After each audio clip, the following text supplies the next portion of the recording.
And we are live, ladies and gentlemen, with a one of a kind, a very rare individual that I love dearly. He is somebody I really look up to in Jiu Jitsu, and I'd like to present to you guys Wendell Ribeiro. Thank you so much for doing this with me, brother.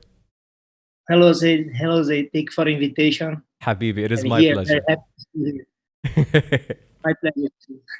My professor, listen, I want to just say something in your respect. Many people, they live the BJJ lifestyle. You know, they like to, they get into it, they get the belts on, the gi on, and they start living the BJJ lifestyle, whether at 16, 20, 25, 26, like me. You were born into jiu-jitsu. You are the BJJ lifestyle. Am I right? Yeah, This I is started. since you were a kid. I started from my dad. My dad read when I was 6 years old. Wow. My dad put me and my brothers to train in jiu-jitsu. He already trained. He was blue belt, Huh? and he put us to train for him for sure. We have training for kids there, and his coach academy. And you train twice a week. Whoa. After that, we have to wait our dad finish his train. Wow. We spend a long time in the gym, at the gym, Whoa. because we have to wait him to come back to home. Of course. But for me and my brother, also there are more few kids from their parents are training. Also with my dad there, Mhm. and the gym for us, the club for us is Mm. it's a very good place to stay. Of course, it's a healthy And place, like especially we have years old. Yeah. for a kid growing up in Brazil, a very big country in a very crowded city, to be able to go to this safe place, a gym, promoting health, promoting martial arts. It's a fantastic. Like maybe as a kid you didn't feel it, but now as an adult you look back and you think, man, thank God, Yeah, right? yeah. Totally agree. Totally agree with you. Fantastic, man. And Yes. there's another thing, I really love this about you is you're not a silent voice in jiu-jitsu. You're a voice that we hear, and sometimes we hear it more in Portuguese because I know, man, in Portuguese it sounds like music when you're talking. I don't speak Portuguese, but I watch every video you post because, man, I feel so much energy from you in these videos. Yeah. I love what you're doing recently. It feels like you're connecting a lot to our community and you're helping a lot of people in Brazil, but also around the world that own academies. Because, I was telling a song to Bruno, you guys are ambassadors of Jiu Jitsu. You're not practitioners. You travel around the world, you open an embassy called an academy, and you teach. So you are the person that's been communicating with a lot of these embassies to help them in this rough time. What is Yep. your mission these days during the coronavirus pandemic? Yep. The coronavirus pandemic started here before than Brazil, Yeah, true. And then I have some students there. They are black belts. They have gym, Hmm. and when they felt this pandemic is coming to here, Mm. and they call me and coach, what I have to do. They didn't know what they have to do. If I have to close or what I have to do. Absolutely. Because people there didn't know what is happening. What you face. Yeah. Then what to think? I have to close it. No, not what I think. Mm. You have to close. Yeah, it's not a You have to choice. close. But you have to, for sure. There are ways Hmm. you have to do to help your students and keep your job doing. Yes. First of all, call your students, talk to them. Yeah. Gonna close because you want avoid you care about them, about their health. Sure. Of course. That's why you are Naturally. close. You know, there's no and there is nothing official for government to ask them close. Yes. But I say you have to close now. So, Wendell, Call them, sorry, tell them. sorry to interrupt you. And now, In in Brazil, addition, sorry, there's a little bit of a delay. In Brazil, they did not require them to close. They closed because they no. felt. Yes, once they call me, when they call Ah, me, okay, in okay, this time, now they are doing everything. got you. And they called me 1 month, 45 days ago. Wow. And then I spoke to them, called them, talk to them about this situation. You are care about their health, but also in addition, tell them you need to keep their membership because otherwise you're gonna lock your doors. You need them now. Exactly, that's the big deal. But only doing it, maybe you cannot convince, your students. You have to give something to them, Yes. And I gave to them I give to my students there some tips. I saw that.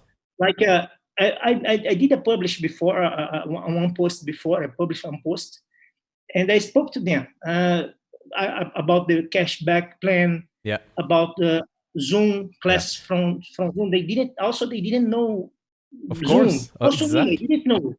Exactly. And then, but we are here. We faced with this situation before in Brazil, before there. And I spoke to them. I give so many ways to them to do, Yeah. And then, how many students they lose once, especially for one, because I had one black belt there, one late black belt, and he's doing a job. She's doing a job very, very strong there. Nice. And you know how many students she lost during this entire phase? Yes. Well, some gyms are losing 50% plus, so I don't know. But zero students. Man, that makes me so happy to hear. So happy.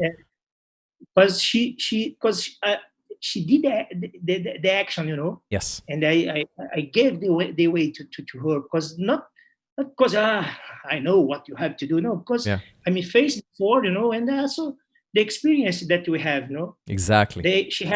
She has students like 4 years old, 5 years old. I put this one in the post also. Send to them some draw to print at home by email, and then the parents are gonna print, and the parents, because kids need to stay focused, need to concentration, need to do something at home, So true. And she's doing till now. Yeah. And the result was were very, very good, Yeah. And once I understood that we did for her, I think I have to do more for more people, Exactly. I'm a member of the 2 or 3 WhatsApp groups for black belts from my city, from São Gonçalo, Niterói, Rio de Janeiro. Secret organization. No, yes, but WhatsApp groups, you change the every single day. You speak with each other, But I gave some tips there. But WhatsApp group, we hit 100, 150 people. You write a message, maybe nobody. It gets nobody lost. See, yes. So I think my Instagram accounts before look like a family, for only pick for the family, Yes, true. And when I use my Instagram to publish, and then, man, I had 900 followers in 2 weeks. I go to 1,600. Wow, man! So many people. I receive more than 30 messages per day, and I'm helping who contact me. I'm so happy to hear this. Also, you see, I'm publishing in Portuguese, because my focus are my friends in Brazil. But also, I start receiving messages from my students here in Brazil, in UAE. Yes. Coach, please, coach, do in English. I want to understand. And sometimes I do one like answer there. Coach, what was the answer? I want to give you the what's the question? Yeah. I want to give you the answer. Please, coach, it's wrong in English. They want to participate. Yes, I want to participate. So I think the kids here, they need also, They do. Oh, yes, especially kids. And then I have WhatsApp group from the school, and normally, not normally, frequently I send them some exercise, some. I saw that. Messages. I saw that. So, no, in the WhatsApp group. And now you see. And yesterday I did a post from, I think, one activity. They received so many kids send me, coach, I did videos. Check it. Nice. Yes, videos. Yeah, But I Beautiful. didn't publish because I don't want to put kids there. But Of some course. parents also contact me, coach. You can publish my daughter. You Amazing. can publish. Don't worry. We are very happy. Wow. We are miss jiu-jitsu. Yeah, People love jiu-jitsu here. man, they do. I think for sure. I know maybe there are people who are again they publish another post, Yeah. but try help, man. I'm trying help. It's interesting, Professor, because sometimes on Instagram, social media, when a person's publishing something to showcase what they have or what they do, it appears, non-sincere, and people look at it like, oh, another post. But when they see a person that is actively helping, a person that is doing something, you don't have to spend all these hours in your day, and not everybody's doing it to help people that have gyms, to help people with kids. You're not charging money on your Instagram. It just shows how pure your heart is, and it shows what kind of a person you are, Professor. That's why we all love you. And the and the feedback is very good, man. Yes. It's very good. I receive it I told you already. I have it every single day, more than 30 messages. Yeah. After I finish this podcast with you, there is one guy. He's responsible. He's in charge of some BJJ kids class course in Brazil, Mm-hmm. and they, please, coach, can we do a live? Because I saw your Instagram. Nice. We need help. We need people like you helping us. Nice, And man. after your podcast, I'm gonna do a live with him for sure too. Bravo. I'm gonna start, I think, at 2 a.m. Wow. Okay, I still here for him, Bravo, man. And now is the time. What happened now, Zaid? I don't know. I don't know if I will be clear, but Please. I think knowledge you have to share. Mm-hmm. Now it's time to Jiu-Jitsu community share the knowledge. Yes. Because in the end, Jiu-Jitsu gonna win. Mm-hmm. You are passing for hard time. Mm-hmm. If you just complain, I cannot train, I want my students, I have no money. Man, now it's time to push your car. Remember the post, huh? I love that. I love that. Yes. Now it's time to do, man, something. Yeah. And what can I do? What can I do now? Yeah. I'm doing. This is the difference between. I want to say it's because like your life is jiu-jitsu. Again, we go back to that point. You're not living the BJJ lifestyle. You are the BJJ lifestyle. You're the person we look at as this is what jiu-jitsu lifestyle really is. So for you to sit down and not to do something around BJJ is unnatural to you. But it's just the quality of what you're saying. Wendell, if you can please just put it in Google Translate, and I don't care if it's incorrect, just have, Alexandre Nascimento, the referee, Yes. very famous guy. So what he does, he has English, he puts the American flag, and then he has the Brazilian flag. Just do that. I start to do it. Oof, man. I start to do it. I start. I follow you every day to see what you're saying, and I put what you write in Google Translate because I know the value in what you say. I'm willing to take the time to translate myself because I know what you say is gold when it comes to jiu-jitsu. Nice. Habibi. But tell me something before we really get into it. I want to check on you. How's your arm doing? I remember before you had an injury. Are you better now? Yes, I'm much better now because I'm not doing any workout, any exercise. It's time to recover my arm, And you feel I better. did a surgery. Yes, much better. But I don't know if it's because I didn't force my arm. But you need to grab somebody first. Good. I think inshallah, when you can, when finish it, they can come back to train. I love it, man. But I did a surgery here, but still good. Already good. And during this time with the corona, like I know, have you picked up any skills? Like I see you're becoming professional Instagram posts. Did you pick up any new skills? Like you became a chef, you're making amazing bread, something new? Man, if I get in the kitchen here, my wife kill me. No, the kitchen's for her. Nobody can get in the kitchen. No? I like that. Okay. She has gels for the kitchen. But I'm doing some online course, Yes. And I'm doing and also our company, we have some jobs to do from home office, Of course. We're gonna do some videos for the company we have some meets in the Zoom, by Yeah, the Zoom. We are still working hard, you know. I got you. Tomorrow I'm going to start one new project with coaches. I'm involved. I'm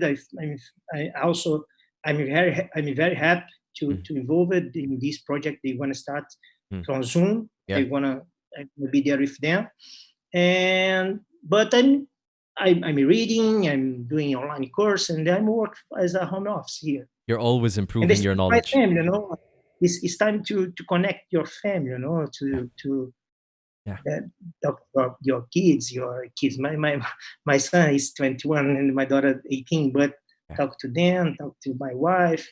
And also not spend, but I pass my day answer the message that I'm receiving now. Yes. I think this is the beautiful thing. Like for me, especially Wendell, like a lot to do with this podcast.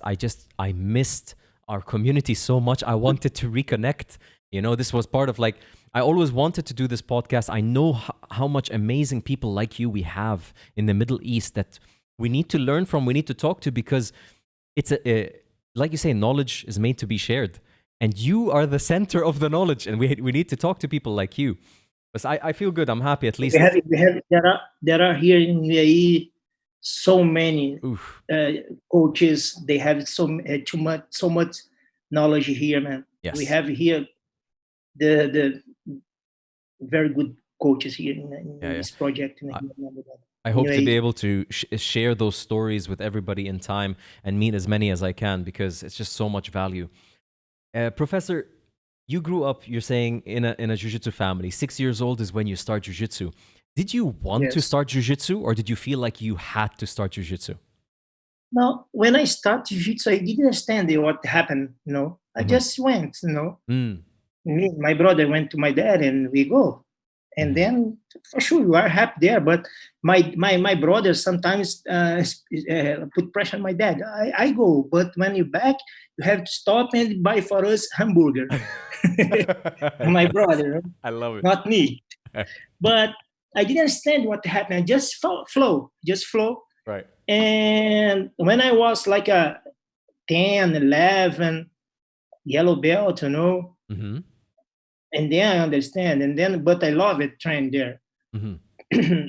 But when we are 6, 7 years old, we just, you don't think about it. Yeah, just flow for sure. My teacher, my coach, very good coach, you know, and all the kids are the class like a fun classes, you know. I learned a lot here, not only jiu-jitsu, but how to give class, you know. And it's a good time for us. But when I start 6, 7 years old, I didn't understand what happened. Just flow, just go. Right. I see on Instagram you posted one thing. It's like living under a father who is a black belt, who is a professor, was like lucky and unlucky in the translation that you had. That's how I understood it. And I get totally what you mean. Could you talk to us a little bit about why you felt you were lucky and why you felt you were unlucky in that situation? Bom, muito bom. So, until 15 years old, we train with my coach, you know, not with my dad. Yes. My coach, the same coach of my dad. But when I complete 15, when I was 15 years old, I ordered to my dad, I asked to my dad, you want mats as a gift for birthday gift. You wanted mats, jiu-jitsu mats. Yes, jiu-jitsu mats, you know, and in that time it's not cheaper, right? Like now, you know, it's so expensive. Of course. But he bought for me and my brother train, you know. For me and my brother train 16 mats behind our home, you know, just for me and my brother. But after 3 months, me, my brother, and more 20 friends training there with us. I love it. Yes. And nobody knew jiu-jitsu in that time, you know. I'm talking about 1990, you know. Yeah. Yes, when I was 15. And nobody know. More people knows jiu-jitsu in Brazil after UFC with Royce Gracie, you know. But in this time, nobody knew. Few people knew, you know. In my city, big city, we have only 3 or 4 gyms, 4 Which jiu-jitsu city? clubs. Which city from Brazil? São Gonçalo, Okay. in Brazil. So, and we trained there. Only friends, like 14, 15 years old. And then I taught them, I was the teacher, I was the coach for them, And after 1 year, when I got the blue belt, Okay. I was 16, and our neighbor, he had a big space in his home, and he rented to my dad, and my dad opened a gym there. Wow. My dad is still brown belt, not black. Okay.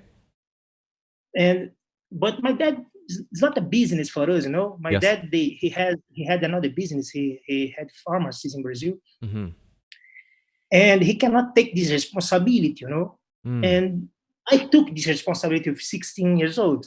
Wow. I gave class for kids until 14 years old, and he finished his job, come to the gym, and he give class for adults.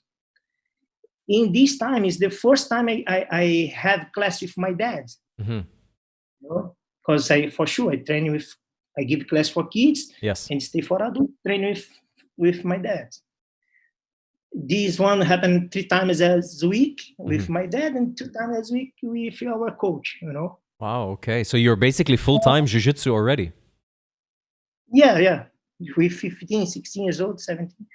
So my dad always don't put pressure on me and my brother. Never put pressure. Never put pressure. But these posts are published because even if he doesn't put pressure, when you are son of the teacher, when you are son of the coach, when you are son of the black belt, yes, you have this pressure with you. Yes, absolutely. Doesn't matter if your dad doesn't put this pressure with you. Yeah. And also after I understood better when I have my son. My son training very, very, very well. Like me, start 6 years old. Wow. He stopped when he goes to university. He went to the university. This post was because I found the video training with my dad. My dad put his knee on my belly. Only advantage. Only, not knee on belly points. Yes, sure. And this pressure, because I know there are. I have students here. They are kids from the Brazilian teachers, Brazilian coaches. Okay. Some of them are my students. Wow. And their dads, their parents, they don't know the pressure what their son feel. Yes. But I know because I felt this. Yes. I felt it. Yeah. And I talked to him. I talked to them. Hey, please take it easy. Wendell, he can because he wants. I don't put pressure. Man, you don't put pressure, but he feel the pressure. Yes. I know, believe me. Yes. And this post is about it. I'd like just to share this one with friends, Brazilian black belts friends. They have kids. Yes. They have to understand that. But it's beautiful, Professor, because it's not just jiu-jitsu. It's in anything. Like, let's say the father is a chef. Let's say the father is an engineer. The son, if he feels close to his father, will naturally put the pressure on himself to want to be like him, right? And you are a very considerate, empathetic person to the point that you knew this because you went through it. And now with your son, you tried your best to make him feel no pressure and to support him. And that's a lesson for any father. I have a son myself. He's very young, still 4 years old. But just hearing you say that makes me think like, I need to make him pave his own way, right? Not make him feel pressure to do what I do just because I like jiu-jitsu, I love jiu-jitsu. Doesn't mean he has to be jiu-jitsu from 4 years old, right? Yeah. Man, before I come here, I have so many kids in Brazil, students, And once I received a student, 9 years old, he had personal patch in his kimono. I didn't understand what happened here. The patch should be for the gym, not for your son. Do you understand me? Yeah. Because this is a pressure for the dad, for the parents. They put the pressure Yeah, that way. Yeah. well, let your son train. Don't force him. Let your son train. Mm.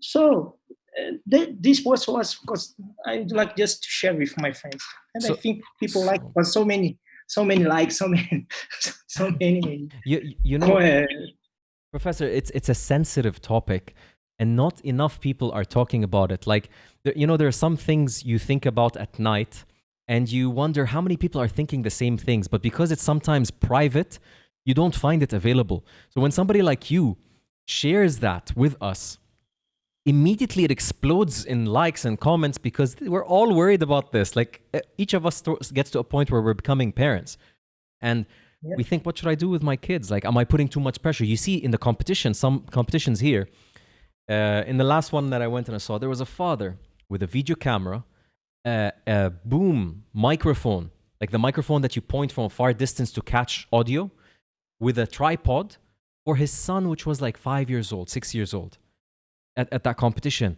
And I'm just looking at the guy like, "Man, poor kid." The kid looks at his father. It's crazy. In my opinion, to Yeah. be clear, for sure, everything in our life is the balance. Yes. You have to find a balance. You cannot, for sure, have to encourage your kids. You have to motivate them. Sure. But there is one line, and then you cannot cross between like motivation and pressure. Yes. You have to find this balance.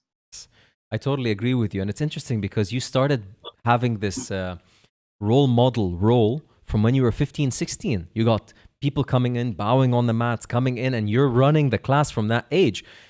How long were you doing this for? Like, before coming to the UAE, how many years did you stay teaching and coaches? Was it immediately your career, or did you leave it for a bit and come back? So, as I told you, I give class for this my friends. Yeah, but not as a professional. Just you have very good time there with us. Got you. But when I got my blue belt, 16, and when I was 17, I went to the college, university, and I want to do physical education to understand more, to know more about how to give classes, In Jiu-Jitsu, in Brazil, in Jiu-Jitsu before, just you go there and there's no like a plan, there is no, just go and give classes. There's no curriculum, there's nothing. Yeah, porrada. Yes, no curriculum. Porrada, yes. It's good, but yeah, I'll tell it later. Sure.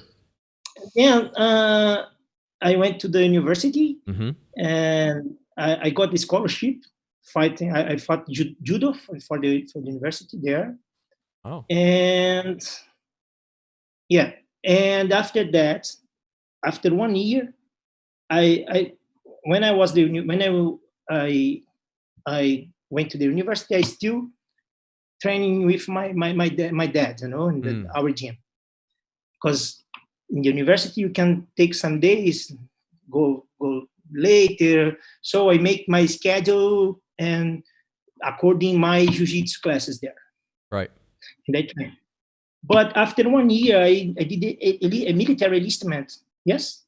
Military enlistment is the word, huh? Yeah. So they need to enlist you in the military after a certain age, right? Yes. I went there. In the interview there, the sergeant, he knew me from the jiu-jitsu. He knew me. The sergeant told me, you are Wendel, you are doing university. So we have here a course for official, for lieutenants. If you pass in this course, you select. And I did some physical tests, oral tests, and general knowledge, tests. Okay. And I passed. I was selected, Wow. And I joined to military service as a cadet.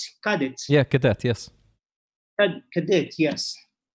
In this time, these 3-4 months for the first year in this course, man, I cannot do anything. They push us a lot. Yeah, I can imagine. Even to go to university at night, Wow. Yeah. But it's good. But this time I stopped to train. Okay. But after 4, like this, they call it like a basic period. Mm-hmm. It's like a transition from, Basic training. to be to be a military. And after that, you come back to the normal classes, military class at morning, Mm-hmm. and they like form. There is one like a how I say. I was like a sport director for my class. Okay. For the military group, for the military class. Yes, for my yes. Very You cool. had we were 30 cadets. Okay. There are lieutenants, instructors, majors, but the students we are 30. Yes. And then they vote me. They put me as a sport director. Amazing. Then in the class. Yes.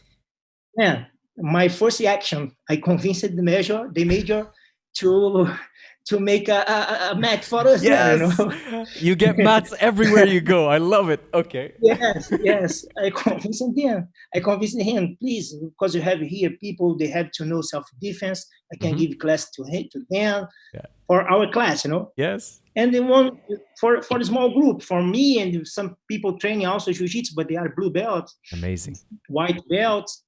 And then we start. At that age, which belt were you? Brown belt already. Brown belt. Wow. Okay. 19, when I was 19. Incredible. And then our D's course is inside like a complex. There are more bases. Mm-hmm. Man, I gave this class for 1 month for some people, for some students like me, some cadets. Mm-hmm. The commander there, he saw, and he said to me, hey, you have to give a class for all bases. Whoa. Holy shit. Yes. Okay. Yes. And once a week, I give class in the football pitch, football field. Yeah. Yes, I was in the like up, Podium, and people doing and people doing the movement in the football field. How many cadets? 100, 200 students, yes. Holy shit. So it was very good experience, So in this time, I keep my training there in the base, in my course with friends.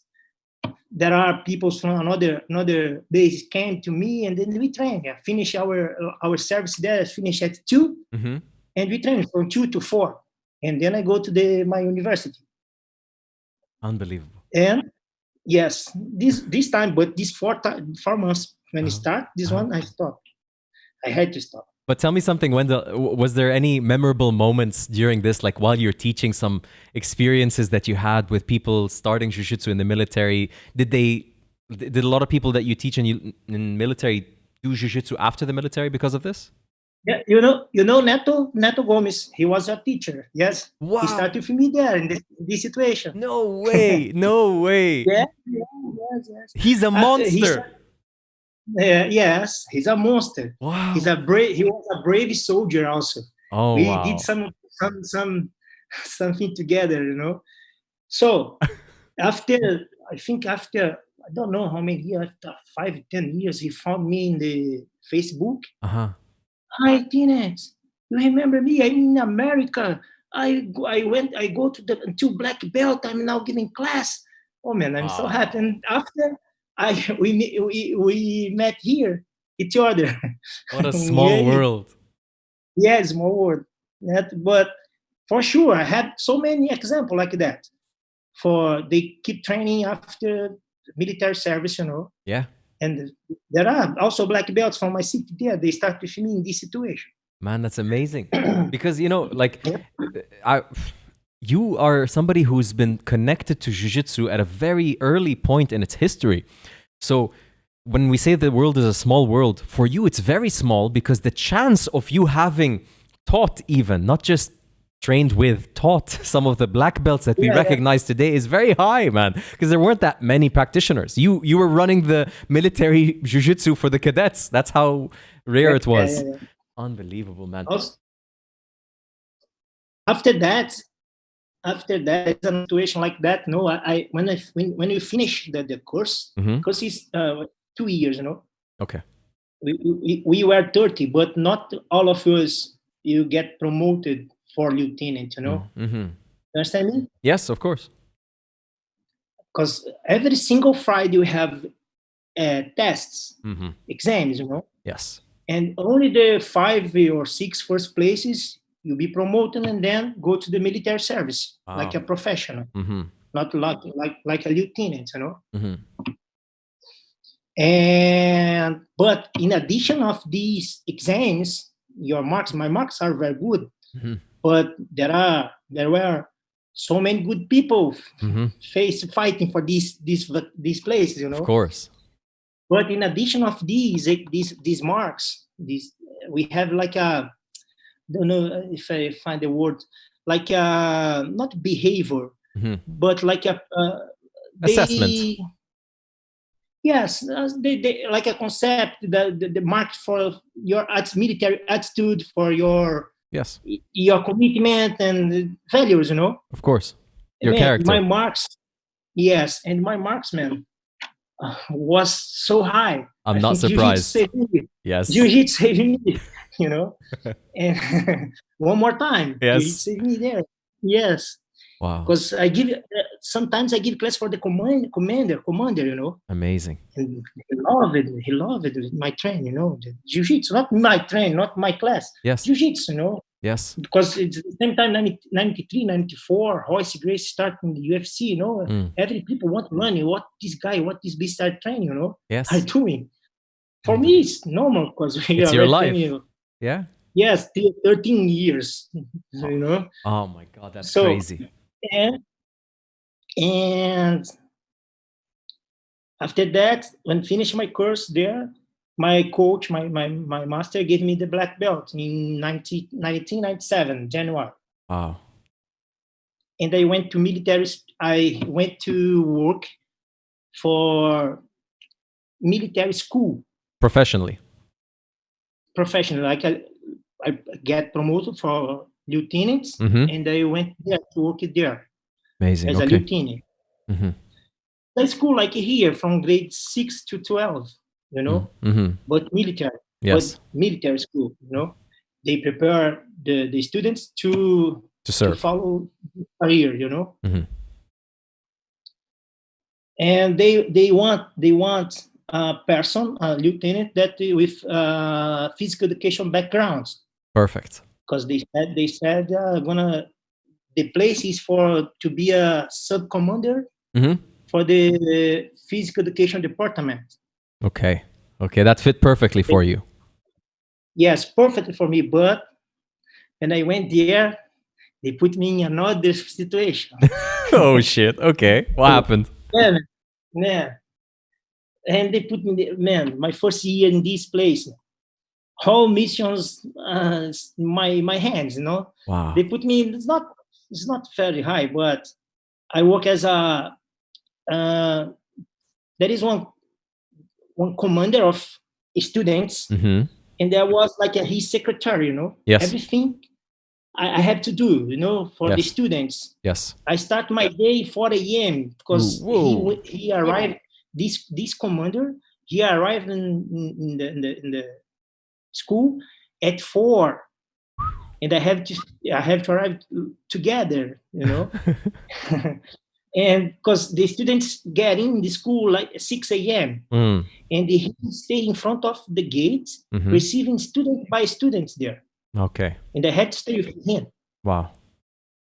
So, man, my first year there, I work as a Torture. crazy. Yes. And one more time, I find one way to put jiu-jitsu in some lives, Nice. Yes. In military school, there is one, the students, every single student, when they get in the school, Mm-hmm. they receive one like a behavioral mark.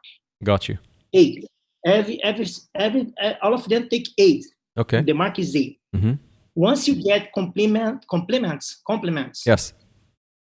this mark you increase. But Mm-hmm. if you have punishment, your mark decrease, goes down. I see. You understand me? Yes. I'm clear? Yes, perfect. So If the students get the score 3, Woo, the school kick them out. Kicking out. Damn. Okay. Summarily, there's no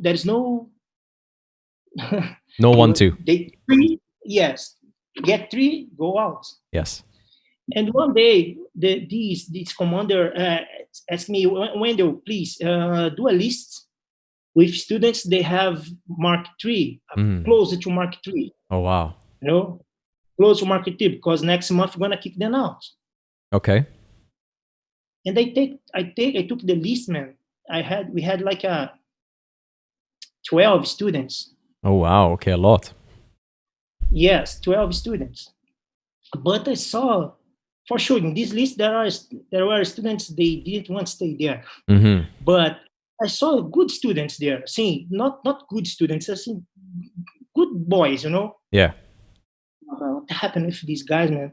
And I called them into my office, sit face to me. What happened with you? I saw your file here. You are getting punishment because you don't cut your hair. You are getting punishment because you don't clear your boots, you know? Yeah, for simple reasons. For simple reasons, you know? Coach, teenage, no. Oh, listen, you're going to make jiu-jitsu. You know jiu-jitsu? You're doing jiu-jitsu class? Yes, you're going to train jiu-jitsu. Wow. Because I know, because the school see these guys like bad guys, like whole school, like see them like this guy is gonna be kicky after 1 month, after 2 months. Yeah. Well, for sure they felt this and they accept it, you know. Yeah, they get the attitude. Yes. But man, one more time I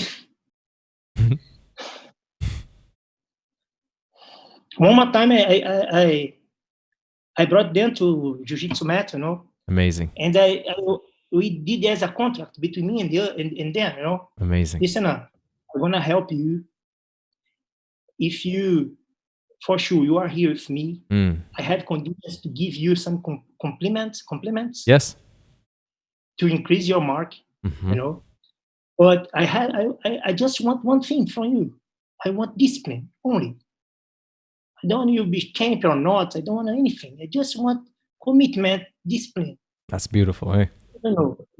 Are you with me? No, coach. Yes, Lieutenant. Okay, let's go. Let's start. Man, after 4 months, I got 7 students. From this 12, I got 7 students. Nice. Okay. 7 students. After 5 months, there is one Brazilian championship, not CBJJ, CBJJ, another federation, CBJJO. Okay. Strong federation also. There is one Brazilian championship there.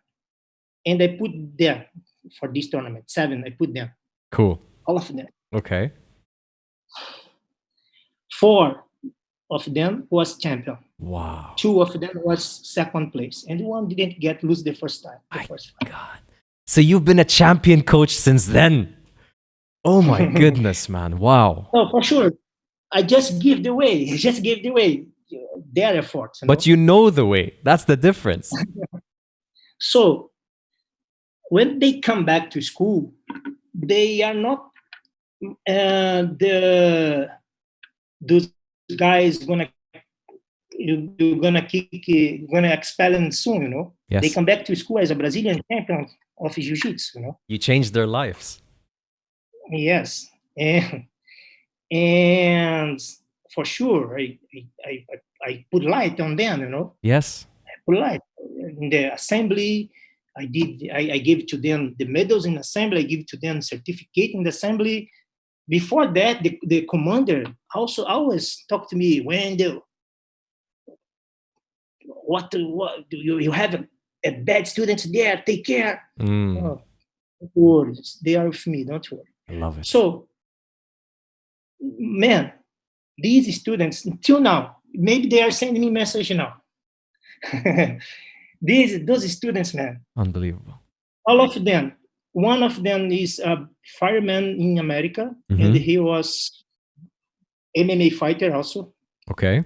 Another black belt. He visited me here 2 years ago. He's black belt and he's head coach from Osvaldo Alves in Copacabana. Wow. And Okay. yes, another one is like a federal police in Brazil. All of them, man, all of them, they complete the school, and all of Mm. them have success in their life. That is so beautiful. They were For about to me, get kicked out, and then now they are there. That says so much, yeah, man. yeah. And today, May 6th, 6 May. Yeah. Today is the birthday of the military school. The military Wow. school that has 125 years now. I'm not sure. Mm-hmm. And the average these days, they send me message, all the students there. So Zoom Zaravalho, Zoom Zaravalho is like we say to each other there. If someone Wow. are looking there, this video, Zoom Zaravalho for all of you guys. Zoom Zaravalho for So, everybody, and that got impacted and touched by Wendell Ribeiro's magic, his jiu-jitsu magic. so man, and I'm talking a lot, huh? You're not, If you, Wendell, if you have some questions. brother. I'm listening to music right now because when you're talking, you're not telling us a story. Believe me, I see it, and I know everybody listening and or watching right now feels you have so much emotion when you're talking about this because, man, not a normal person will take a chance, a risk on 7, 12 guys that are about to get kicked out of school. Not a normal person will put so much energy and time to change their lives. You don't have to do that. Your job was to just be like organizing things in the school, organizing classes, figuring this. Your job wasn't to bring mats, to start classes, to take them to the competition. That's not your job. But you did it, and I love that about you, man. I didn't know this about you, and it makes me I, respect you. I, I have I have to confess that I did it because I want to help them, but also I want to train. That's okay, bro. That's okay. That's Yeah, a good I reason. have. I. You hear me? Yeah. Okay. Can you hear me? Yes, I can hear. Here. Because, I would like to change my job there. After that, they put me in the department, physical education department. Oh, I I have to see. prove my job. Yes, but for Wow. sure, yes. So man, after that, as I told you, this career, is like a temporary career. Yes. And finish my time there, it was 80 years. Mm-hmm. I didn't know what I gonna do after this one. What I had in when you are from Brazilian Army, when you are lieutenant, I received so many proposals, because Yes. people like I don't know in English how I say this one, but like a propagandist for laboratory, medical laboratory, Oh, okay. like good salary in Brazil there. But man, for me, stay behind the The table, desk. I didn't want. But also for me, jiu-jitsu never was like a way to get money, Yeah, because I it just wasn't popular. It wasn't that popular in Brazil. yes, and also just do because I like it, not because it's like a professional, Sure. like a business. It's not business for me, never. Sure. But when 3 months before finish my service, the commander there, the commander for the whole school, Mm-hmm. he called me in his office, and he asked me, "Oh, Wendell, how is your life outside? You already get a job. What you gonna do?" And I said to him, Commander, I don't know. Still don't know. Mm. I really don't know. But I finished my university. I'm a physical education teacher. Maybe I go to this way. Yeah. Wendell, please. You're gonna finish your service here as a tenant, but the school want you to be teacher of kids for jiu-jitsu here. Wow. And I signed a contract for 2 years for this there, for to be teacher there. Was my first experience that I get money for training for give For class in jiu-jitsu, they jiu-jitsu. saw the value you were giving these kids. Yes, because these proposed not from the there is like a parents association Mm-hmm. in the military school, Mm-hmm. and these proposals came to them from the parents. They You know, wanted it they personally. paid, they paid my salary. Incredible. And man, I spoke to one friend there, and also in the military school. He's now in America. He's physical education teacher. Mm-hmm. I spoke to him. I don't know what I'm gonna do. I'm not sure. And he said to me, Wendell, you have to give jiu-jitsu classes. Mm-hmm. I see your class. You have this is your job. This is your job now. I think he did. Till now, he doesn't know, but his words changed my mind. Wow. And I took my end of service and I opened my gym. Wow. And then I give class at morning for military school. Mm-hmm. I open my gym at night, just night in my gym, Mm-hmm. three times a week. And I work for another places also, Wow. Other than jiu-jitsu? No, but I was relationship with jiu-jitsu. Okay. I give you self-defense class for police. Wow. In Brazil. Mm-hmm.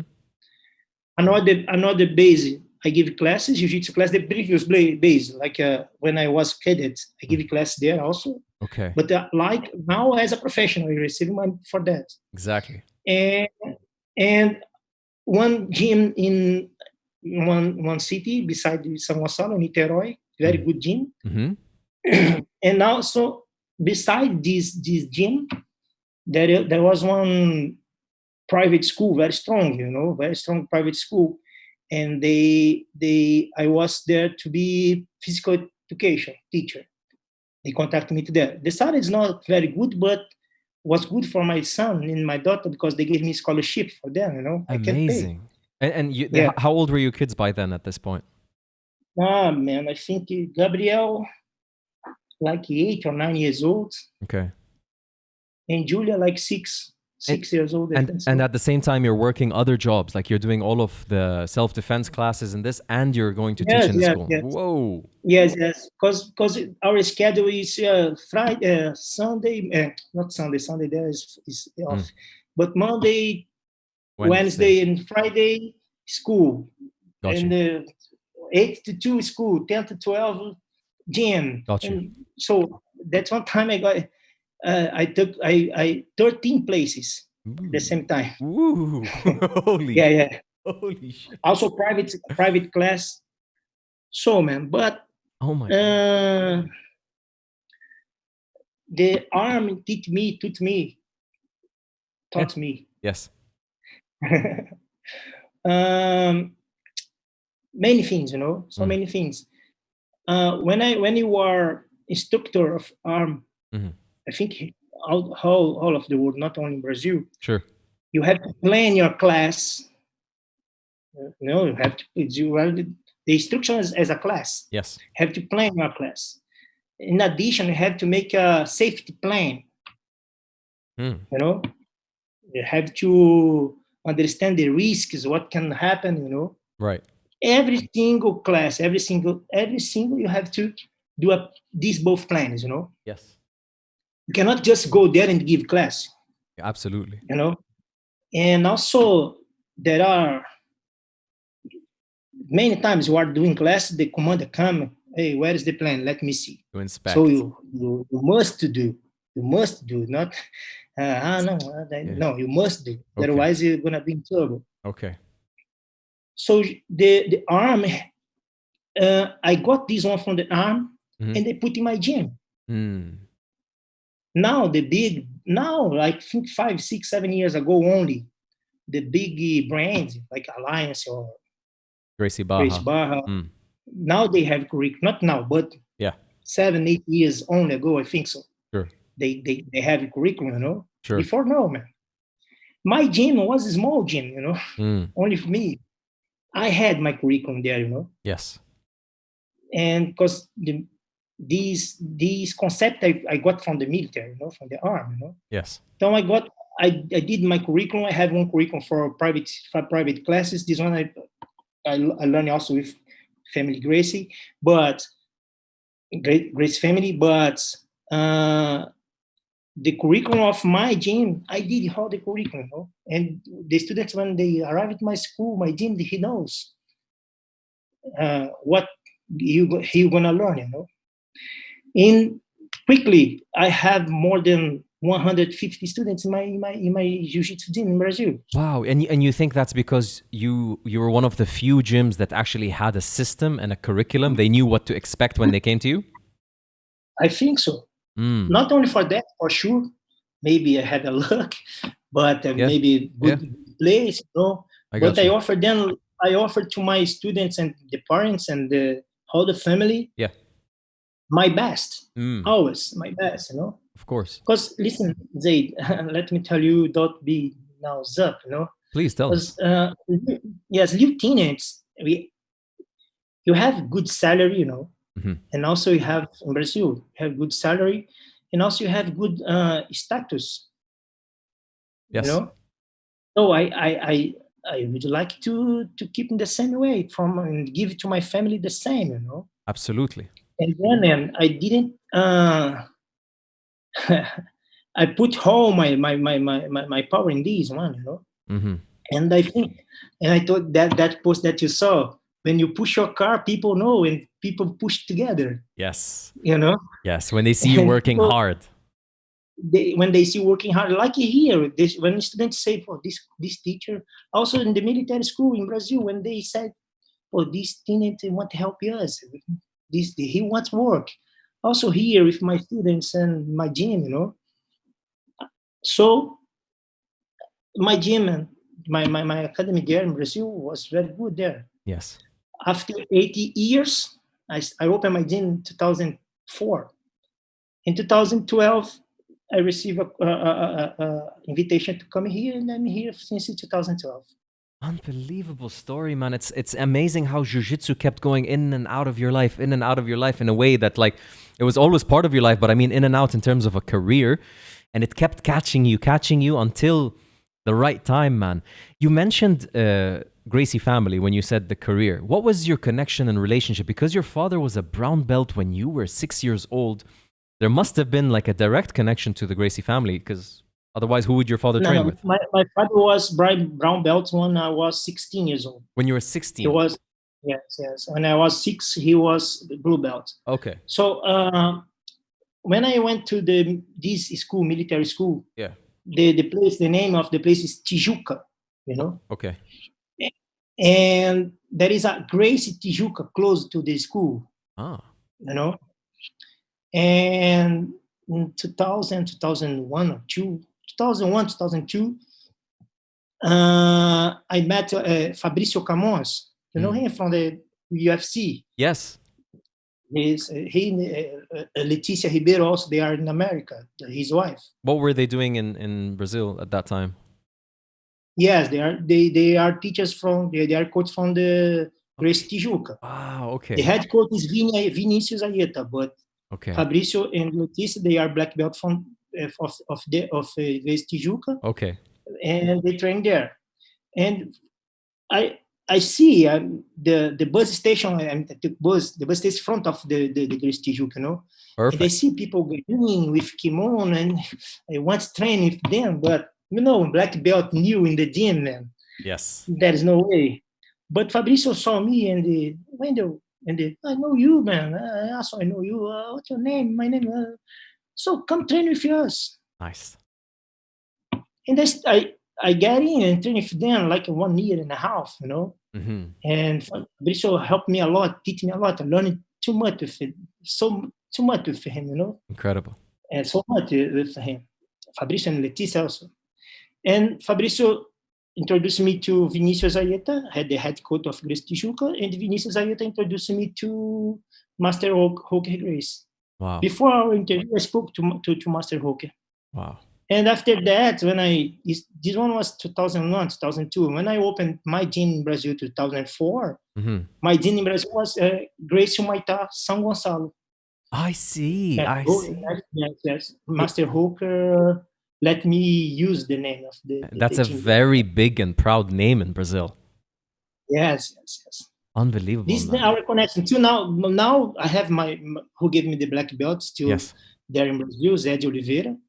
But my master is him for sure, and he knows that. Mm-hmm. But Hope Gracie is my master also, you know. Yes. Also, always when I go to Brazil, I train with him. What a beautiful lineage. Professor. Like your story is just getting more and more interesting to me. I always knew you had this depth, but man, wow, absolutely incredible. I hope everybody listening is just tuning into the depth and the extremity of your connection to jiu-jitsu. Professor, when it comes to jiu-jitsu as a professional, there's, I believe, a difference as a coach, as a person who teaches jiu-jitsu, and a person who is a professional. By professional, I mean you have experienced so much around the practice. There's the teaching. Zaid, can you repeat? What's freezing here? I can't hear Sorry, you. no problem. So I'm saying with jiu-jitsu, you have coaching, instructing. Like, for example, a purple belt like me could teach a class or two, right? Then a black belt, he gets his black belt, he can teach a little bit under another experienced black belt and all. But to call yourself a BJJ professional, it's not very common because there's management, organization, creating a curriculum. There is inspiring and teaching other teachers, right? You're not just teaching students, you're teaching other teachers. These are things that you have experience with that we need to hopefully learn a little bit from you. I hope many people listening here can understand the value of being able to contact and talk with somebody like Wendell, because it's not very common. I think maybe, I don't know, just off the top of my head, maybe there's less than 100 people in the world that can possibly say they have the depth of experience you have. And in my opinion, honestly speaking. So you're not a stranger to organizing events, but I noticed we were talking with Bruno about Copa Kids. This is something you were also very proud of. When did it start for you, this whole organizing kids events? So Copa Kids is another like my son also, you know. Nice. Okay. One of these places that I spoke to you when I work like at 13 places, one of these places was a gym inside a mall in my city also. Okay. You are here? You with me? Of course, yes. So I'm doing in like a MBA for marketing and sport management and sport management, you know, Yes. MBA. Yes, exactly, yes. And marketing and sport management.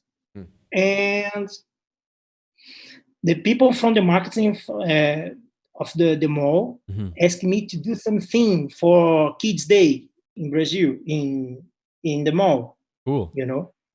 Yes. The mall is still, the mall was like new, you know, I think they have only 2 years or 3 years. And there is not so many people visiting the mall, you know? The mall always empty. Yeah. But in that day, man, I did this. They asked me, "What can you do?" And I think I can give a class for kids, but I think it's not good. Give a class for kids. I can do a competition, you know, but for sure, different competition, not porrada. Yeah. Competition for kids to celebrate the Kids Day, you know. Yes. For sure, the mall gave me whole support, you know, the stores there, the shops there gave me all everything that I needed, you know, to do it. But my goal and gonna have I had 50 students, 50 students, and I made some invitation. I think maybe 100 maximum students who come here, you know, kids who come here. That's a to lot. 12 years old. Yes, from 4 to 12 years old. That's a lot, yeah. Yeah. But came 300 kids, you know. Woo! Yes, 300 kids inside the mall. Was this a big mall? One day, big mall. Thank God. Okay. But empty mall. Incredible. But one day before the Kids Day, you know, imagine, man, we see so many kids with McDonald's ice cream, you know, with buying gifts for parents, buying gifts for kids there in the shops there, you know. Man, the manager of the McDonald's there said to me, man, I never the best day of McDonald's here in the mall. I never more pay McDonald's there. Always I get for free. there. That's a blessed double-edged sword. No, if I go there, I get there free, you know. Amazing. Yes. So, man, how kids very happy with this because I did different. No, I didn't do like before. No, I did like a celebration. No, Beautiful. and this one start for this. I think Bruno said to you about. Yeah. Man, three. We did this first one in the gym Mm-hmm. in the The mall. mall. The second one in my gym Mm-hmm. because my gym is very big, but around two because there is one the influenza this year in Brazil. The second year of Copa Kids we have influenza, Oh, and so many and the kids disappear of jiu-jitsu clubs, sure. But not like now. And you have like a 150, 200 kids there in this second Copa Kids. Mm-hmm. But the third Copa Kids, man, 1,300 kids. Where are they coming from? That's a lot of All kids. all Brazil, man. All of the parts of Brazil. And the third one, where was it? In a mall, in For a north, for stadium? south, for huh? Was it in a mall or a stadium? No. A big stadium, big venue there. Okay, because that's a lot of, because Niterói. 1,300 kids, you're talking about at least, another 1,500 parents. Man, yes. When you have 1,300 kids, you have family together, Yeah, exactly. But man, everything work as a clock, Wow. Was very different. And you're Bruno said organizing you it all. You're organizing everything. Yes, for sure. I have a team with me. Yeah, of They course. help me, but and also was good because I get one.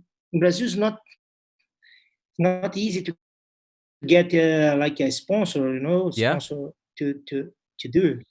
But I had one very, very, very strong sponsor there, Amazing. and they helped me to do it. And What was the sponsor, by the way?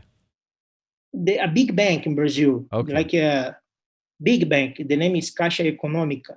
Nice. I love to hear So- companies sponsoring the right things like this, man. Because it just shows the nature of the management to pick that to sponsor. Yes. So I did this tournament until I come here. Mm. After I came here, I think also Copa Kids, I think put light on me also. That's why they invited me here to work here because they know Interesting. they knew my job with kids, with events. I think so. Man, how amazing these events are. Like, look how everything falls to place. You do Copa Kids. Bruno, a person who was going through a rough time at that point in his life. If you listen to him in his podcast, I know you were tuned in. He was going through a tough time teaching kids at $100 salary. When he won that, and he had brought his kids to that competition, and he took that to give it to another kid. It changed somebody's life. What's an event you did, and the kids in your events, maybe some of them are black belts in academies today because you inspired that. Yeah, Márcio André was the champion in Copa Kids for open division for juvenile. Márcio André, Tayane Porfírio, Larissa is training. She's coach here in UAE. Wow. He sent me message. He sent me a message today. I want to Copa Kids again because he saw the post, That is so beautiful, man. There's so many black belts now. They fought in Copa Kids before. That is so beautiful that you were a part of it. And look how Igor Rodrigues. I don't say more names because maybe I forget someone, but sure, so a lot. many. 1,300 kids, man. There's a lot of probability there. It just and not just the kids, their life got impacted. You did something from your heart to kids. You did something because of your passion, and it got a spotlight on you all the way from UAE. And now you're doing the same here. You are in the UAE. Yeah. You're the champion. Right. For how many years you're the champion of the schools in terms of the competitions? Ah, man. 4 years? No. We have 8. From 8, we get 3. We got 3 times. Man, that says that's your experience. That's your attitude. You know how to deal with kids. I want to tell you something. But I'm not alone. I always have one partner with me. Of course. Of course. The job is we have support from the principal of school. We have support for Palm Sports. 100%. Without this support, we cannot do it. 100%. I respect that about you. I don't usually talk comments on the YouTube live stream when we're doing the podcast because it kind of interrupts this, but this adds some value. So Fabio Gomez wrote something beautiful for you. He's like, as a supervisor from Palm Sports, I had the opportunity to watch so many coaches teaching, but Coach Wendell is the best coach for kids that I have ever seen in all my life. And I thought that was just a beautiful thing to share to you, as just to show you, like, it's so apparent, man, your love for what you do. It's it's not just knowing what to do, it's loving what you do. And you have that more than most people I've ever seen in my life. So beautiful. Man. Ah, man, I'm very happy. I'm very happy to hear it from Fabio. Fabio is a Yes, another very legend. good, like my family here, you know. Yes, he is. And I trained under Fabio for about 6 months in Al Wahda team. So I know how amazing of a person he is, how humble of a coach, incredible jiu-jitsu as well. We have to invite him to do the podcast. Man, He has brother, so many histories to share with us. Wendell, I don't have enough time for the amount of people I want to get. Like you can't imagine. I'm so excited, bro. I'm like a little kid in front of this camera. You think this is perfect? I am a fan. You know, I finished this podcast, Wendell. The next day, I dedicate 1 hour and a half, 2 hours to listen to my own podcast to learn because I love it, man. I like learning from you. You are doing what you love, man. Exactly. We can see it, and also you are helping a lot the jiu-jitsu community. Thank you. That means a lot. Because you are passing hard time, you know. Yeah. But without this job like you are doing, you know, this job helping us also. Thank you. Congratulations. To come from you, this means the world to me. For you to say that this is benefiting this community, to me, that's the only reason I'm doing it. And to shine a light on incredible, beautiful people like yourself. Professor, there was something that was going around circles about competitions. And it was something that I was hearing from Brazil, from the US, about kids' competitions, becoming, every kid gets a medal. Becoming watered down. Jiu-Jitsu now competitions just designed for people to get medals. Can you hear me well? Yes. Yeah. So I've been hearing people talking negatively about creating these competitions where it's white belts and kids, and every kid is getting a medal. It is not the real jiu-jitsu. It's not the porrada, that old school, maybe not even old school, but that mind mentality. What do you think about this? Let's see.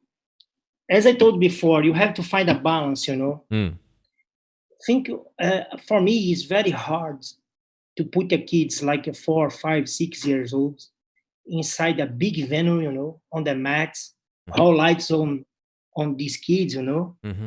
And for sure, in the competition, one of them, you're gonna leave happy, another one unhappy, you know. Very true. The important thing for me is the way how the family and how the coaches work with those kids, you know. Because when you lose or when you win, who is involved with kids need to understand if he lose, you have to work this with the students of the kids, but without pressure, you know. Mm-hmm. But pressure, you cannot put so many expectations. Yes, the expectation, because kids, you feel it, you know. Yeah, and they don't like that feeling. They want to avoid it. Yes, in another, in opposite way, another way, if he win, if the kids win, you know, for sure you have to celebrate, but you have to put them in their place, you know. Yes. Hey man, you won because you work hard. Yeah. But let's go to the gym and work hard again. Not to make their heads too big as well. Yes. Yeah. For me, the competition is because you work competition, not when you talk competition, talk about tournaments, big tournaments, right? Like, but inside the class, we have some competitions, small competitions, you know. Yes. Who tie the belt first? Nice. We have these competitions in the day by day in the gym. You have to work that with the kids, you know. I like that. And make them understand the process. Mm-hmm. Okay? If they understand the process, I think it's good to go to this competition. And win or lose, you're gonna work in the gym, in your family, with your family. Yes. But I think for kids 4, 5, 6, 7, 8 years old, you have to care about, you know, the Copa kids until 8 years old. There is no competition like a normal competition. There is like a festival, you know. Yeah, there's no like podium and you lose and brackets and all of this. How kids go to the podium, Beautiful. how kids get the gold medal until 8 years old, Yeah. till 8 years old. After that, no, after 9 years old, they have competition normally, but the atmosphere, Yes. atmosphere must be a place to be happy, I love that. Yes. In my event there, I for kids, I tell you, kids for, I think Bruno said you in the podcast. Bruninho said you about this one in the podcast. How their students feel in the Copa Kids, felt in the Absolutely. Copa Kids. Five, as I 4 or 5. Imagine kids from 4 or 5 years old waiting the map area, or competition.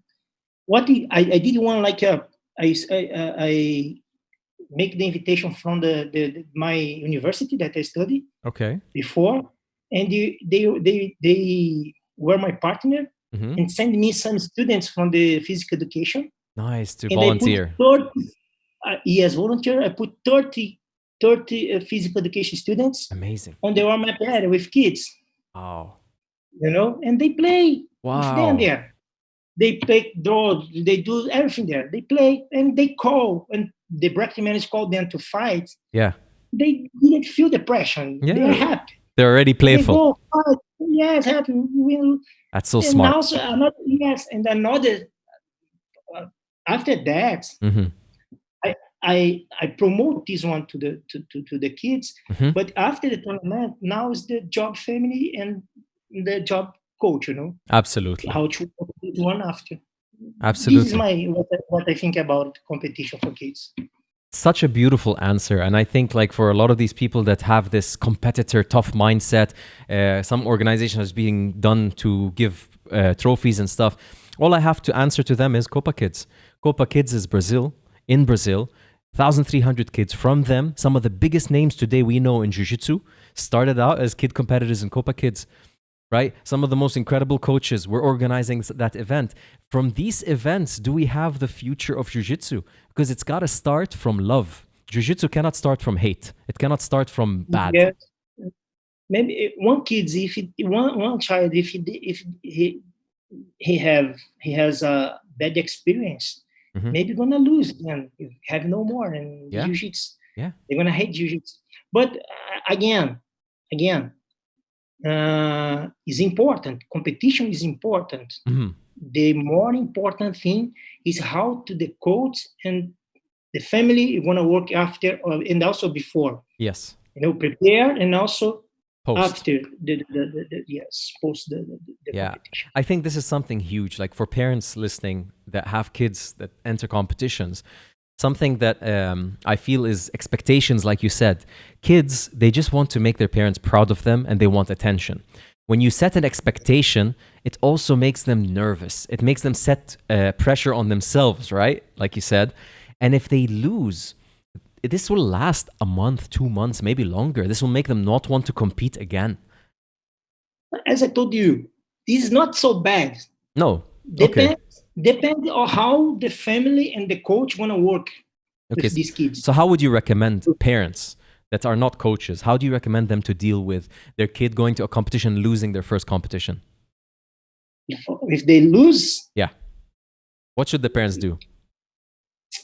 First of all, you cannot, for me, you cannot say, it's okay, lose, no worries, no. You have to see you lose, maybe because you don't respect your coach, maybe because when the coach says to you, do 20, you do 10, maybe you don't put yourself, but without pressure. Nice. Okay? Nice. Without pressure. And this is the important. You cannot, you lose, okay. Next time you're going to have more. You're going to have more tournament. You have to find a balance. Right. You have to say to them, right. Okay, you lose because this, maybe because this, because this, because this. Next month, you have another one. If you want, I'm going to put you. If you don't want, no problem. Go take 1 more month to train more. Yes. I think this is the way. Amazing. You cannot say, it's okay, but also you cannot pressure on them. Cannot. You have to let them comfortable to come back to the gym, Yes. to come back to their coaches and fix the mistakes. Yeah. You know, that's really beautiful advice. I read a book. It's called The Whole Brain Child. It talks about kids with the left side of their brain thinking, right side of their brain thinking. And there's a concept inside this book which talks about the inner voice of children. Basically, what it's saying is every child, every human being, even you today, you have a voice in your head that talks to you. It's your personality when you're thinking of things. And a lot of our voice when we are kids is learning from our parents' actions. So when you finish the competition, if the parent says, don't worry about it, it's okay, you will be a champion next one, they overlean, like you say, there's no balance, then the kid's inner voice will be, it's okay, I don't care. I fail exam, it's okay, I don't care the next one. I lose a fight, it's okay, I don't care. But if you talk to them like you do, it makes so much sense now. I didn't think of it that way. You have to tell them, maybe you didn't do 20 push-ups when the coach said 20, you did 10, maybe this. Now their inner voice will be like, I didn't do what I had to do, and that's why I lost. If I did what I had to do, then I have a better chance. Now the inner voice is smart. I love that. Because you have to learn, you know? Yeah. You have to learn. Yeah. It's absolutely pivotal, man. So I want to touch up, I would be remiss in this interview if I didn't touch up on BJJ Academies a little bit more today. And I really wanted to highlight the 7 steps that you talked about. They're beautiful. You mentioned them in the beginning of the podcast. I wanted to go over them. I have them listed here because I find them so valuable. So anybody listening today that has a BJJ Academy, Wendell posted, I think it was a week ago. 7. No, I think this post for the tips for I think 3 weeks ago. Okay. Oh, so maybe 2 weeks ago, me and you sat down and translated a little bit. Yeah. So the 7 steps if you own a BJJ Academy, whether you're planning on reopening soon, whether you're still stuck in the lockdown. So the first one you said, we talked about it, talk to each student, right? So can you just elaborate a little bit on that one? We'll go through the 7. If I remember, I said, talk to your students every day, man. If you have 10 students, 20 students, call them. Hey, how are you? Yeah. Are you okay? How are you making exercises? Are you still alive? How's your health? Show them you are, because the jiu-jitsu coach for the kids and also for the adults is an example for them. If they receive a call from the coach, man, you know, it means or even a message, you know, I did it with my students. One student of mine sent me the message, coach, can you send me, the first day stop, can you send me some exercise? And I saw they need it, you know. Yes. And I send message, put in the group, I send message for some, I know each one, I know someone need like a individual extra push treatment, you know. Yes, so this is the first that I want to say in the first tip. And to add, just to remind something that you added on to this, you were saying make a broadcast list. Like we have technology, we have WhatsApp. You can make a broadcast list and shoot a message to all of your students. Like save every student you have, shoot a message, one go to all of them, and then when they reply, talk to them individually. Yes, I love that tip. That was good. So, it cut up a little bit. If you can see me, it cut. What did you say? No, I can. Yes. No, because when you send a message for like a broadcast, you know, for everybody, individual, who replied you, who give a feedback, you understand what they are feeling, you know. Right. And then you talk to them individually, you know. Perfect. That makes so much sense. The second point, get the students together on Zoom, online, create a timetable that they can follow. So this is like a structure you were saying that they should do. Yeah, because I think they are feeling the students, kids or adults, they are feeling they miss of these ones, stay together with people, you know. Yes, absolutely. Even for the Zoom, you have what we have now is the Zoom, you know. Right. And we are together here by the Zoom. Exactly. So call your students, talk to your students, hey, let's do a class, or even, you know, just talk. Hey guys, today gonna talk about competitions. Come here. Send it and then talk. Amazing. You know, this one keep them together. You know, they're like the unit of your team. You know. I love that. Not just jiu-jitsu, you're saying, or warm up or drills. Just talking about concepts. This is the time that professors can share their wisdom and experience with their students as well. I like that. So the third one, this was very interesting, the cashback plan. You were saying that basically you find a way to make discounts when you reopen to repay people that continued to pay you during the pandemic, right? Yes. This one, as I told you before, can you hear me? Yeah, I can hear you now. Can you hear me? So this one, I spoke to my students there in Brazil, to my black belt there, because I think they should pay, but they are not training, you know.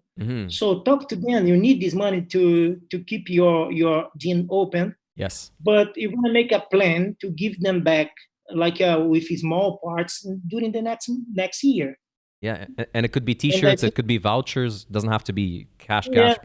You can, yes. Also, you can take some students, more students that you have more your contact more close.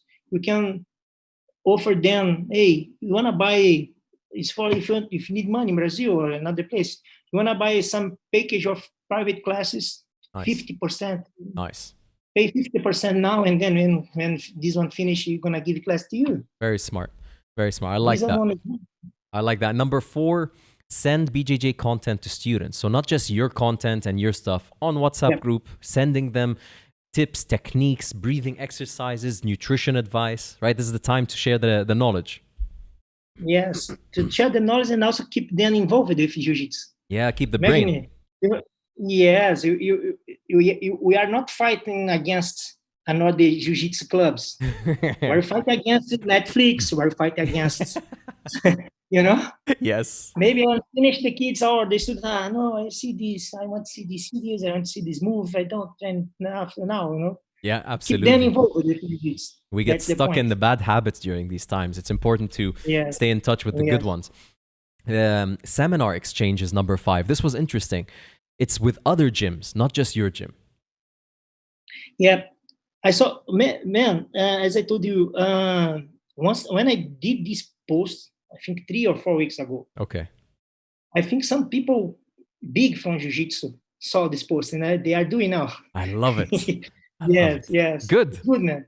Good, very good. I'm very happy. I like it because it's us working together, not separate from each other now. Yes, and also these posts, these tips I gave to my WhatsApp group for the Brazilian coach there, you know. But I think I do the post and let's see what happens. Okay. Well, for sure, in my city there, in my gym, we have like now in Brazil, every single corner there is one Jiu-Jitsu club, you know. And you can, for sure, we are friends, you know. You can, hey man, let's do like I give one seminar in your gym, you give one seminar in my gym, and do it free for the students. Yes. Take this with three coaches, 3 gyms, you know, and then you're gonna offer three seminars free for your 3 free seminars for your students. Yeah, this is a great added value to the students coming back, because usually due to loyalty and, you know, etiquette, it's not nice for a student to come to class in your gym and then go to the gym down the street. It feels like there's some culture behind it a little bit. So now you allow it by bringing that professor to your gym. Yeah, your students know your job, you know. Yeah. If you are scared to show another coach or to share your space with another person, man, you have to change your life. You have to change your attitude, your job. Yes. If you're basically afraid that bringing somebody in will make you lose students, then you're doing something very wrong. Yeah, I agree with you so much, because the point of Jiu-Jitsu is not just technique, knee slice. It's personality, connection with the students. For sure, man. I love it. All right, number 6. It's getting interesting. Package of vouchers. So vouchers for Jiu-Jitsu in terms of private classes. Yes, I told you before. Yes, yeah, for the private classes. So this is something. And then number 7 is, we touched on it twice in this podcast. One in the beginning, one halfway. I want to talk about it again because, man, I love this example you gave. Can you discuss it about pushing the car? Yes, and when you called me to talk about it. Yes. When you saw. Man, the thing, I don't know, let me try to speak in English. Please. But imagine your car is broke, you know, in the street, you know. Yeah. And then you just go to the road and asking help and please help me, please help me. Mm-hmm. For sure, maybe someone gonna stop and help you, but you're gonna spend so many time there. Maybe nobody stop to help you. Exactly. But if you try solve your problem, push your car. Always happen this one. When you push your car Mm-hmm. without asking for anyone, people will stop to help you. Beautiful. Yes. So true. And this way, like this move. I see in this WhatsApp group, people complain. Oh man, Mm-hmm. I don't know what they're gonna do. They put, man. But what are you doing to change, man? Yeah. What are you doing to? You have to move. Yes. So push your car, Yeah. and your students gonna see. My coach is pushing his car. I'm gonna help him. I'm gonna push his car together. So beautiful. That's why I put this post. Yes. When you sent me that, I had to call you to be like, man, perfect example. Perfect. Like, I just imagine somebody now on Khalij Al Arabi Street, car broken down, pushing it. I'll pull over immediately and help him because the guy's alone pushing a big car. Because everybody knows running a gym is not easy. Having an academy with 100 students is a big responsibility. To see you doing it alone, it's like pushing a big Cadillac. They know it's not possible, but you're not asking for help. They're going to get out of their car and they're going to help you, right? It's so true. I love how you said that. And it's amazing that you even thought of that to relate. So there's that message for everybody. I didn't pick on it earlier. I wanted to leave it to the end to really talk about it. Professor, you're being a lot more active these days online. You're helping a lot of people. How can people reach you in order to gain your experience and consult you on their academy, on their training protocol, their curriculum, their kids program, their kids competition? What's the best way to reach you? Man, I'm doing it just trying to help the people, who Yes. wants help for sure. Yes. And I publish in my Instagram. People can find me on my Instagram account, Okay, perfect. Wendel Ribeiro, BJJ. Yeah, I have it down below in the description. As I told you, I'm receiving so many messages in my Instagram account. People saying thanks and also asking me some direction, Yeah. And I'm here to help, I'm here to help. I love that, man. Everybody needs the easier. I think the easier way to find me is my Instagram account. Yeah, you've been very active and very gracious with your Instagram account for everybody. Man, in life, it's more valuable than knowledge and education to have a mentor. Because a mentor is somebody that lets you model the correct way until you find yourself. We can't always discover ourselves. We don't always know that I'm going to be this kind of jiu-jitsu fighter. I need to have a mentor who's good at, I don't know, half guard, for example. In business, I need to find a mentor who's good at advertising. And I need to learn from him, copy his style because he is gracious enough to help me learn that. And through that, I can discover myself. When it comes to managing jiu-jitsu, starting a gym academy, you need a mentor, I feel. And you are somebody that I look up to. I'm proud to call you a friend, and I'm very grateful and lucky to know that I can contact you and ask you questions because I know your experience is an ocean. So thank you so much for spending the time with us, brother. It means the world. And man, you were worried about English and what are you talking about, bro? You told me to talk slowly, and I realize now I'm talking pretty fast, but you understood every single word. God bless you, Wendell. Thank you so much for spending the time with us on this. And it was a pleasure for me. I'm very happy to have this time with you and also your audience. I hope people understand what I'm doing here. Yes. And keeping this way, really, your job is amazing for us, for Jiu-Jitsu community. Thank you, brother. It warms my heart. This is like you're putting gasoline on the fire now. You're going to make me interview everybody twice a day when you say things like this. You spoke about fire. Don't forget, after finish this 1 hour churrasco. Don't forget. Yes. Man, there's so many churrascos. We're going to get fat after. I'm going to teach Zumbi how to do a good churrasco. Oh, shit. Oh, challenge. Challenge. No, Zumbi is red belt from churrasco. Man. I cannot compete with him. Wendell, you know how MMA fighters, when they go on podcast, they challenge another fighter, then on Twitter they fight? The Brazilians, they challenge on churrasco, not on fighting. I No, love but Zumbi is like a Anderson Silva. Nobody can fight against him. Whoa. Undefeated. Zumbi, the Muka, they are the monsters. Man, we're definitely going to do Sure. a lot of hanging out after. We're going to gain weight after the lockdown, and then we'll burn it on the mats. I look forward to it, brother. Thank you so much, everybody, for tuning in. Ladies and gentlemen, Wendell Ribeiro. Thank you, brother. Thank you very much.